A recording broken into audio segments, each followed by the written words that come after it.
ओम गम गणपतये नमः. ओम गम गणपतये नमः. ओम गम गणपतये नमः.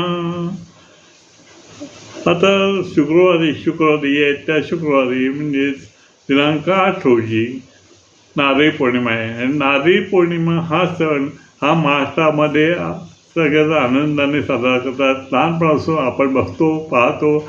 आणि नारळी पौर्णिमेमध्ये या दिवशी समुद्राला नारळ वाहणे किंवा खाडीमध्ये नारळ टाकणे हा प्रकार असतोच. परंतु घरी नारळाचे पदार्थ, नारळाच्या वड्या किंवा नारळी भात हा एक विशिष्ट प्रकार कोळी समाजामध्ये, इतर समाजामध्ये असतो. विशेष म्हणजे हा सण समुद्राला शांत करण्यासाठी, समुद्रापासून आपलं जे धन मिळतं, मासेमारी होते, त्या मासेमारीमध्ये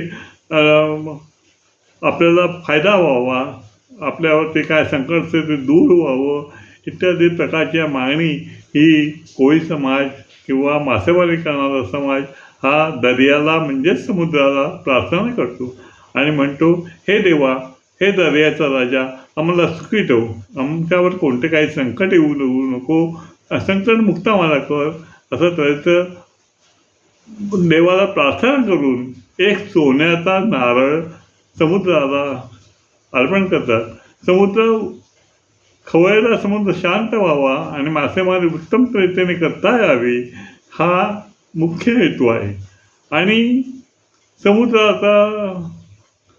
समुद्राला शांत करणं, समुद्र शांत करणं, प्रार्थना करणं हा समाज बांधव करतात. हा सण विशेष म्हणजे गुजरात, महाराष्ट्र, कोकण आणि त्या ठिकाणी साजरा केला जातो.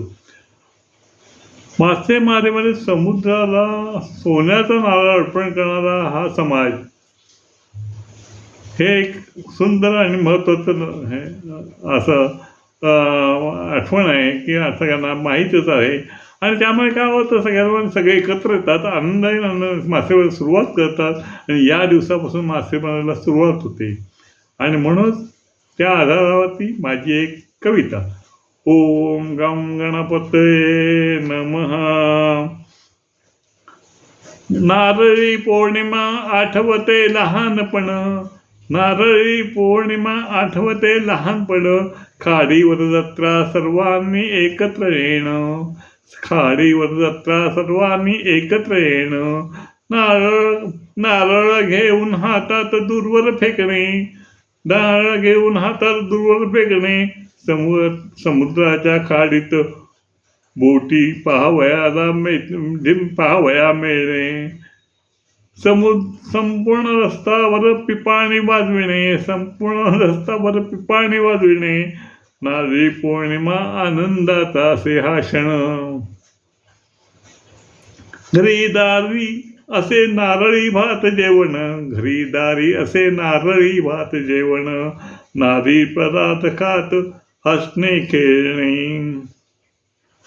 देवाला गोड नैवेद्य गोड जेवण, देवाला गोड नैवेद्य गोड जेवण, आनंदाचे वातावरण असे श्रावण,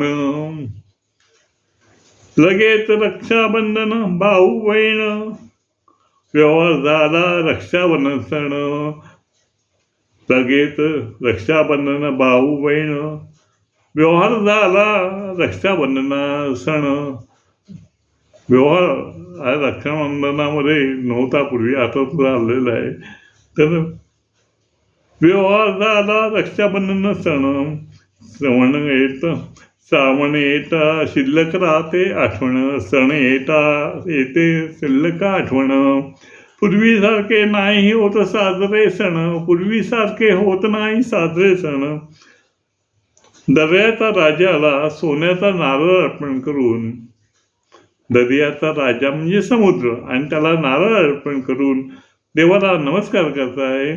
आणि असे हा कोळी समाज विशेष करून हा प्रार्थना करतो आणि म्हणतो, देवा, हे दर्याचा राजा, तू आमचं रक्षण कर, आमचं व्यवसाय उत्तम रीतीने चालू दे, आमचं घर उत्तम रीतीने म्हणजे संसार चालू दे, अशा तऱ्हेची प्रार्थना हा समुद्र दाखवतो हा समाज.